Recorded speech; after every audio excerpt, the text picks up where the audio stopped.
what's that? It's got no air filter. What's that? That's an air filter. It's got to go there. I need a pipe. I need a pipe. Yeah, I need a pipe. Let's jump in.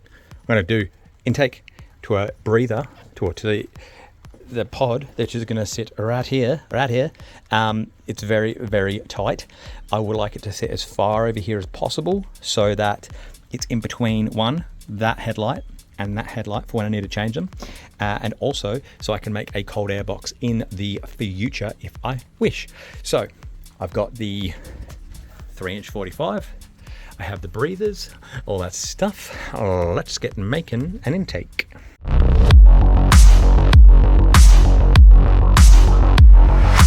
All right, let's get some more stuff done. It is going to be another major works video today, so we're just going to be jumping in and doing a whole bunch of things. Now, off camera, I do need to do a couple of things, which I realized I stuffed up in the last one. So obviously intercooler's on, and we've had quite a lot of rain out here. The intercooler had the piping already on it, and it was kind of under the eaves, but there may be some water in it. So I've got to like tip that upside down and make sure there's none. I'm 90% sure there's none, but I just, obviously you don't want to do this whole project, start the car, and then water flow through. So I've got to do that. At the same time, we're going to do the heater core hoses. I'm not going to tell you everything we're going to do in this video because then you will stay around and watch. But the heater core hoses, when I cut the fittings short, there may be some swarf in there. So I've got to put a hose on there and just flush it all out. Also, I need to flush it out because it has green coolant in it. And if you know, 2Js, 1Js, 3UZs, 1UZs, 2UZs, I think, all need red coolant because alley head. So red coolant is for aluminium heads, just so you're aware. Yeah, so there's a whole bunch of stuff we got to do. Let's get in and do some. So off camera, I'm going to do those things I just spoke about, but number one is this little bad boy. Obviously used to be a twin turbo, now it's a single. So one turbo feed is here, oil feed, sorry, and the other one's same position but like a little bit further back. The back one we need to block off with this. The front one obviously will feed, and then the return is, I wonder if you can see it. Oh, you can, yeah.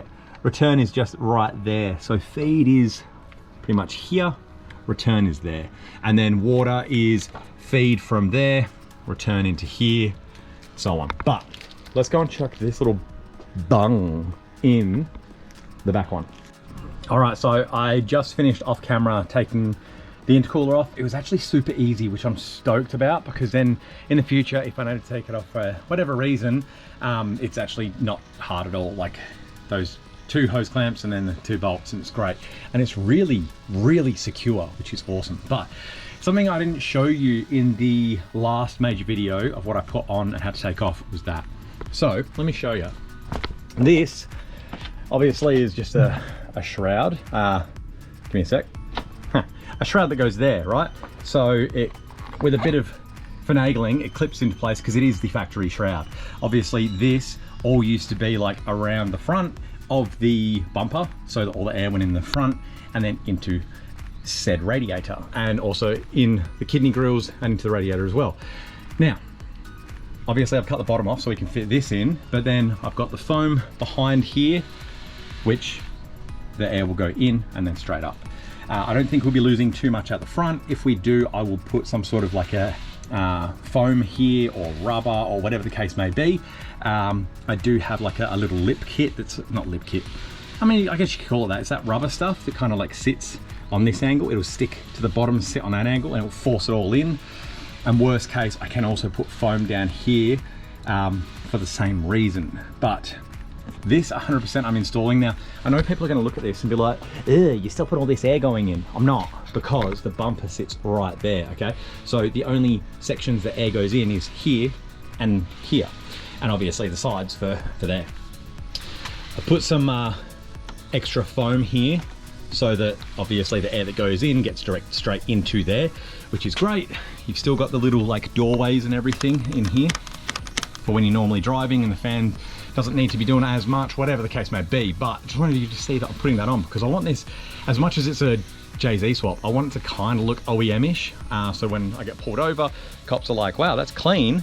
I'm gonna leave you alone. And also, I like OEM looks. It's just kind of, that's why I'm going, black intercooler, because I don't want people to see it, essentially. Yeah? Okay, sweet. All right, so the way it actually works in here is we go from the reservoir into the pump there. From the pump out of here, high pressure to the rack. From the rack into the cooler, which is one of these two ports. And then from the cooler back into the reservoir, which is cool because that one we can keep the BMW line.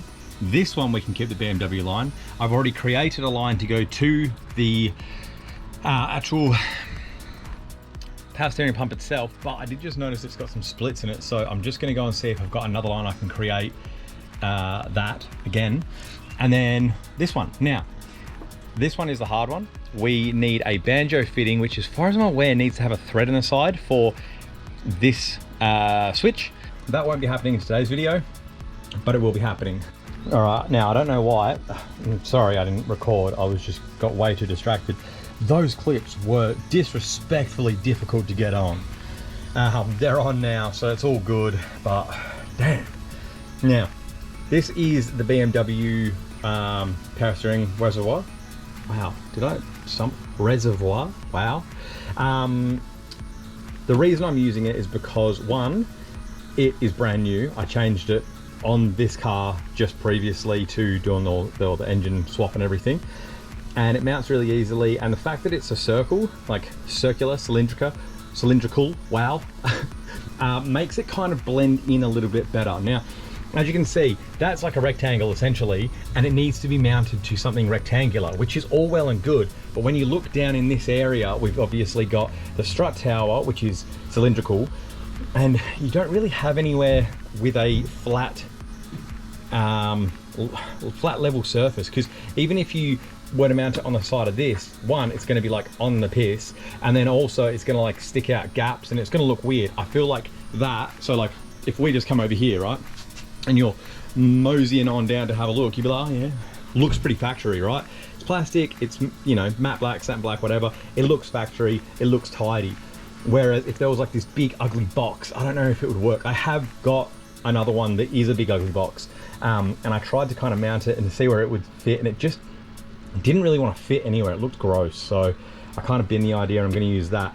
I will probably change this bracket ever so slightly, but that's an easy change at some point in the future. Maybe if I want to tidy things up a little bit more, I would probably push it out a little bit further, and have a little kind of loop on the top, so because it's a hose clamp holding it on, essentially how it is in factory, and it's okay, but I would like it a little bit more secure. That's essentially done. So this line here, the return from the cooler, is done. This line here is there, it's the right size, it's mocked up and everything. Obviously don't have hose clamps at the moment, but they'll be going on. But I would like to upgrade this to a slightly bigger hose, just so it doesn't have any stress on the underside of this. You can't see it, but it does. And it would be a 16 mil. So I'm actually gonna go online and order a 16 mil hose for this. I'll probably, I kind of need like one that kind of goes beep, beep, beep. So I'll have a look. What I like to do is, like for example, that's off a Ford Ranger, right? I kind of have a look at what I need, and then I jump on eBay and search heater core hose, real generic, and then I'll have a look and see what will fit. I've got a VP 5 litre heater core hose that is going to be the other side of this, and it kind of goes out, up, over, and then this big swoop. So I'm hoping that the measurements are right, and it comes out and it kind of swoops around the back there. And if so, then we're on the money, and that's great. But if not, well, we'll cross that bridge when we come to it.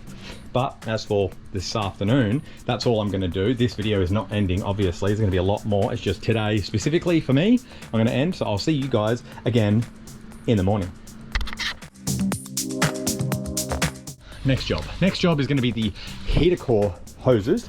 Now, if you are cluey, you'll have noticed in a previous video I spoke about one hose going to here, one hose going to there. That is incorrect. I think the JZ, when you have the stock twins, might have like a heater core valve. I'm not sure, but looking at it, I can't see one that would connect to that, right?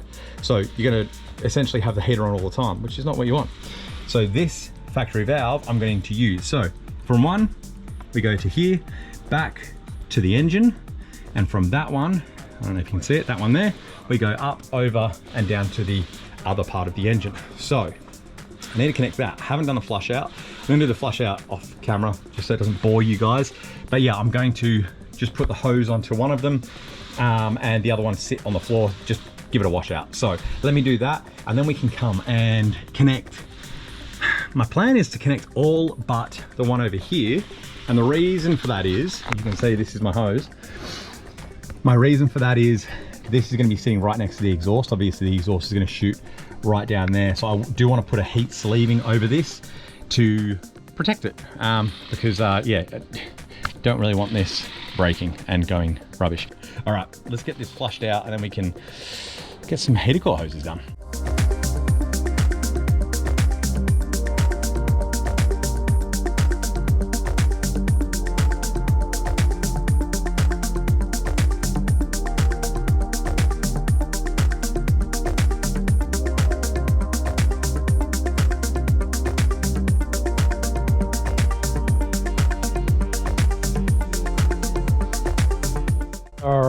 So now you can see my lovely mess I've made, but as you saw, that was all pouring out, all the green came out, and then I let it flow clear for a while to make sure there's no little like swarf in there or whatever. So that's good. Now I'm gonna connect this hose there, that hose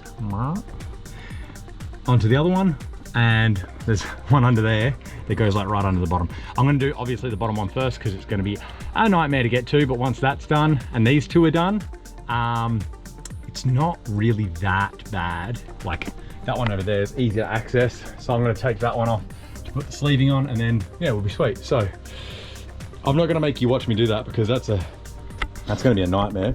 But the other thing I need to do is on your power steering lines, you have these, and they are completely broken in half. So they're kind of like what vibration control mounts. You can see them broken on here, right? So need to swap them out as well. Little jobs, but important jobs, so let's do that as well. I know you're not seeing me do a lot, but I'm just taking you through the journey because I'm a one-man band. It's hard to record everything, but I can show you when it's done so you can be satisfied, you know? All right, let's do that. All right, boys, welcome back from 3 seconds ago. They're on, they are done up. I am very happy. Now, I know this looks ugly at the moment, but remember there is a shield that sits here, and then that will kind of, I'll cable tie that up underneath it, so you will never even see it really. And it just sits so well. Like, so this is from a VM5 liter. Yeah, and it's the right thing. Like, it's perfect. It's literally exactly what we need, so that's great. So heater core hoses are done. That's flushed. They're all connected. I've actually connected at the other side as well, but whatever. Like, I connected it the other day thinking I would put the sleeve on from that side, but this side is just way easier to disconnect. So I'll just disconnect it from over here, run a heat shielding on this, probably all the way up to there, maybe even up to there, whatever, just so it's a bit more protected. Now, as you can see that vacuum line there? Oh, sorry, filter's in the way. That vacuum line there kind of doesn't do anything anymore. So, oh, block it off? Nah, we're not gonna block it off. We are going to run that kind of like over here, down here, and then boop, into here. All right, so we've put the little mounts in there on the power steering hoses. And just then I was having a bit of a play. So you can see here, see how that's a 90 and that is a T there? Well, they used to be the other way around because obviously that used to feed down to here, which was the washer bottle. The washer bottle is now going to be a pod filter, an air intake, which is there. So I've relocated to a new one over here. Swap them around, and I'm gonna run the, you know, those little like push-ins with a cable tie? I'm gonna run one there, down there. I've drilled a hole in there, done, all right? Then we need to wire it, which is this here. I'm gonna get some 2-core, put a plug here so you can disconnect, run the cable across here, put a plug here so you can disconnect, then run the cable up, under, plug it in. So I've got those parts coming. That's pretty boring. So just essentially see that as done, okay? It's literally terminating 2 plugs and a connection. It's nothing. So that is pretty much sorted. So you know what we could do? Oh, this might be a little bit fun. Is it gonna impede us? Let's go and put the new fancy cross brace on. Why not? it'll be a bit of fun. I mean, we're changing coilovers, but fuck it, let's just do it. I reckon that'd be cool. I've got a big shiny sway bar. I'm gonna go get it. Let's put it on. Hell yeah. Fits really nicely. Clears everything really well. Really, really well. I'm stoked. Very, very happy with that. All right, so still getting rained on, but I'm doing this for you guys, all right? I'm doing it for you guys. What we have here are, well, we're gonna start the breathers, right? So no catch can, just a breathers into the intake. So essentially, if you see the intake's gonna be like that, I will cut 2 of those, weld them into here, and then we'll just join them with a bit more of that, which is on order. And yeah, that's it. So essentially, I need to screw those in now. They are very close to the turbo, but don't worry, there's gonna be a blanket on that turbo. So it's gonna be all good. Like, it's just a breather anyway. If it does fail, it's just changing that little piece out. So it's not too big of a deal, right? And what I do need to do, which is kind of the annoying bit, is I need to measure exactly how much I need to cut off of this thing, right? And how much off of here, how much off of there, all that kind of stuff. I think what I'm gonna do is essentially sit it like above it, and start with a line kind of here, cut it, and then kind of start pulling this back as far as I can so that it works with that. Obviously, we've got a lot of play with that. We can slide it on a bit further, not as far. We've also got the silicone joint that's gonna be on that. So let's just start, okay? We'll just start cutting that down, get that on, get the pod filter on. That's step 1. Step 2 is obviously going to be finishing off, or step 1's this, but step 2 is that. And step 3 is gonna be essentially just getting these to line up. I'll probably cut them about there where my thumb is, and then just have 2 little ports on here. And yeah, just join them up and they'll look nice. Now, I have got a clip coming in, 2 clips. That one will sit like here, and one will sit right at the back, which is gonna hold them exactly the same distance apart the whole way down. They're silver, they're shiny, like the engine. So it'll look really, really schmick, but that's on order. Obviously, you guys will see it by the end of the video because I won't let the video go out until we have all that on, but let's get started. I'm gonna hose clamp these so we know they're done. And then we can jump on to, well, yeah, let's hose clamp these. That one there at least, and this one down here. And then these 2 we will hose clamp once I'm happy with the length of this, which will probably be that, because then, you know, about that much hose, that's all good. I've got another 600 mil of that hose coming in, and that'll do the job. So let's start cutting that. Oh, there we go, boys. I'm really happy with that. Like, look at that. For someone that's not a fabricator, I'll tell you what, I'm doing pretty good. To finish this piece off as well, cut it down. I actually had to cut it down quite a bit. It used to be like that long, so it was a lot of pressure on everything. Now I can hose clamp this, and I think, yeah, that pulls. Oh yeah, nice. I'll be able to hose clamp both of those in a minute. So that means all the intercooler piping is complete. Oh, I haven't done up that one. Interesting. Okay, cool. That's probably actually helped me move it around. So that's cool. I can do up that one as well. So that one. Obviously, I won't do this one yet because the turbo is not finalized, bolted down, because the underside oil return, I want to make a fitting that's like, it's not just like that level. It kind of sticks up. We know the thread here kind of thing, but whatever, well, down. But yeah, I'm stoked. That's sick. That looks so tidy. For a like stupid YouTuber that don't know what he's doing, I feel like it's looking pretty schmick. Like, wait until, you know, beanies on that. This is all purple and covered up. Those clamps are all on. Ooh. You know, that back piece is back on, and we're getting there, boys. We're getting there. All right. That is not done, obviously. I actually did something else as well, which is this little hose here. You might be able to see down there to the T-piece. I got it. Where are you? Where are you? Down there to the T-piece. So that's on, ready for the swirl pot, which is going to sit here, which will look real schmicko and nice and tidy. And you can see that it will fit really well. I'll probably have like the lid of it like this high, because obviously we need it at the highest point, and I know that this will clear, so I can get it like nice and high, and then when it's full, you know, it's higher than these, it's higher than this, etc, etc, etc. Now, we're not finished because I've cut the other tubes. I'm going to quickly chuck them in here. They will sit there, and then we will run 2 tubes here. We'll probably put one there, right? So they stick out like that. And then we'll just chuck them in. Now, let me show you something that I just found, which is really cool. That is what I found. Now, obviously these are going to be clamped together. They're going to be nice. There's going to be a beanie on that turbo, so you won't see all that grossness. But these are heater core hoses. I actually bought one for a Ford Ranger to go back there, and then I realized that I'd stuffed up and I needed to not just go from there to there, I needed to go down to this. So I was like, well, that was a waste of money, but it wasn't, because